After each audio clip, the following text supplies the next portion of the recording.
Hello guys, आप सबका स्वागत है हमारे यूट्यूब चैनल पर। आज हम सीखेंगे कक्षा 10 की प्रश्नावली 1।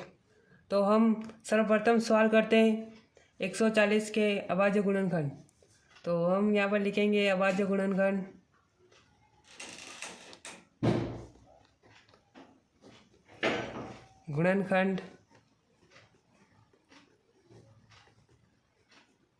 करने पर हम 140 के अभाज्य गुणनखंड कर लेते हैं। तो हम 140 के अभाज्य गुणनखंड करेंगे।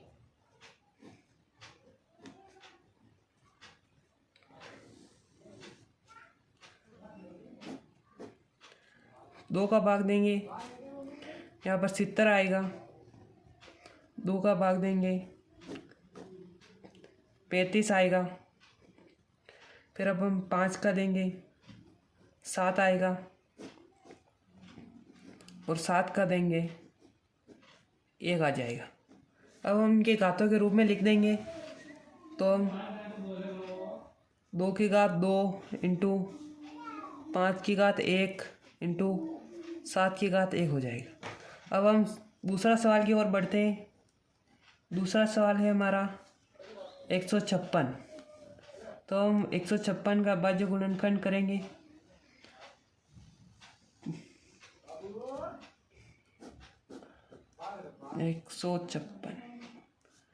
फिर हम 2 का भाग देंगे, 2 साइड 14। अब 1 बचेगा, यहाँ पर 8 हो जाएगा। 1 बचेगा तो यहाँ पर 16 हो जाएगा। तो 8 बार जाएगा तो 78 हो जाएगा। फिर हम वापस 2 का भाग देंगे, तो यहाँ पर 2 तिया 6 हो जाएगा, और 2 लम्बाई की 18 हो जाएगा।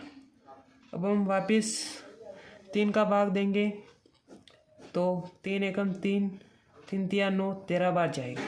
अब हम वापस 13 का भाग दे देंगे तो 1 आ जाएगा। अब हम इनकी घातों के रूप में लिख देंगे।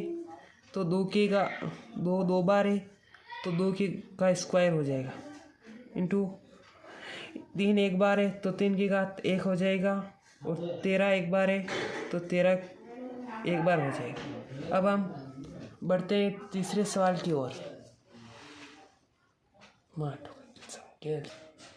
तो आपको समझ में आ गया होगा कि पहले हमको गुणनखंड करने 156 के, फिर इन गुणनखंड को घातों के रूप में लिख देना है। तो हम बढ़ते हैं तीसरे सवाल की ओर। तो तीसरा सवाल करेंगे।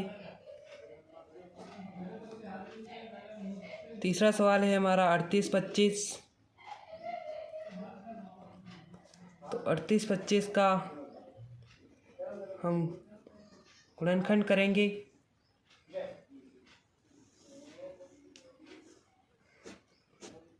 सर्वप्रथम हम 3 का भाग देंगे, 3 एकम 3, 3 दूनी 6 आएगा। 3 दूनी 6 आएगा, 2 बचेगा, 2 इधर आएगा, 3 7 21 हो जाएगा। 1 बचेगा, 3 5 15 हो जाएगा। वापस हम 3 का भाग देंगे, तो यहाँ पर 3 चौक 12 हो जाएगा। 3 चौक 12 हो जाएगा, और 3 दूनी 6 हो जाएगा। 1 बचेगा, 3 5 15 हो जाएगा। अब हम वापस 5 का भाग देंगे। अब 5 का भाग देंगे तो 8 बार जाएगा, 5 8 40 हो जाएगा। 2 बचेगा तो 25 हो जाएगा। तो 5 5 25 हो जाएगा, 85 आएगा। वापस 5 का जाएगा, 5 का जाएगा, 5 एक बार जाएगा, 3 बचेगा, 5 7 35 हो जाएगा। अब वापस हम 17 बार का जाएगा तो 1 आ जाएगा। अब हम इनकी घातों के रूप में लिख देंगे। तो 3 की घात 2 बार है तो 2 हो जाएगी। 5 2 बार है तो 2 हो जाएगा घात, और 17 की घात 1 हो जाएगी। अब हम चौथे सवाल की ओर बढ़ते हैं। तो हम चौथे सवाल करेंगे। चौथा सवाल 5005 है।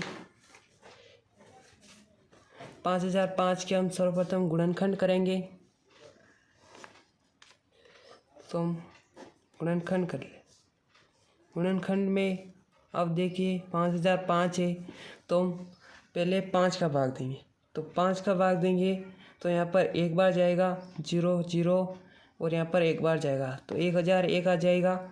1001 में हम अभी 7 का भाग देंगे। अब 7 का भाग देंगे तो 7 एकम 7, 7 एकम 7 हो जाएगा और 3 बचेगा 30 आ जाएगा। 7 चौक 28 हो जाएगा।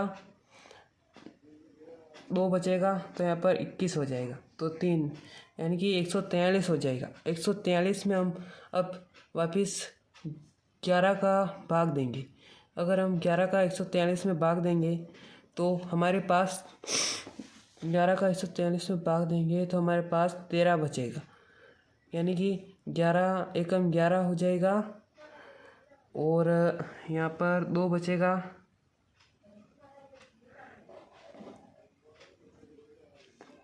13 का भाग देंगे तो एक बार आ जाएगा। तो अब हम इनकी घातों के रूप में लिख लेते हैं। तो 5 की घात 1 इंटू 7 की घात 1 इंटू 11 की घात 1 इंटू 13 की घात 1 हो जाएगा। धन्यवाद दोस्तों, ऐसे वीडियो देखने के लिए हमारे YouTube चैनल पर जुड़े रहें।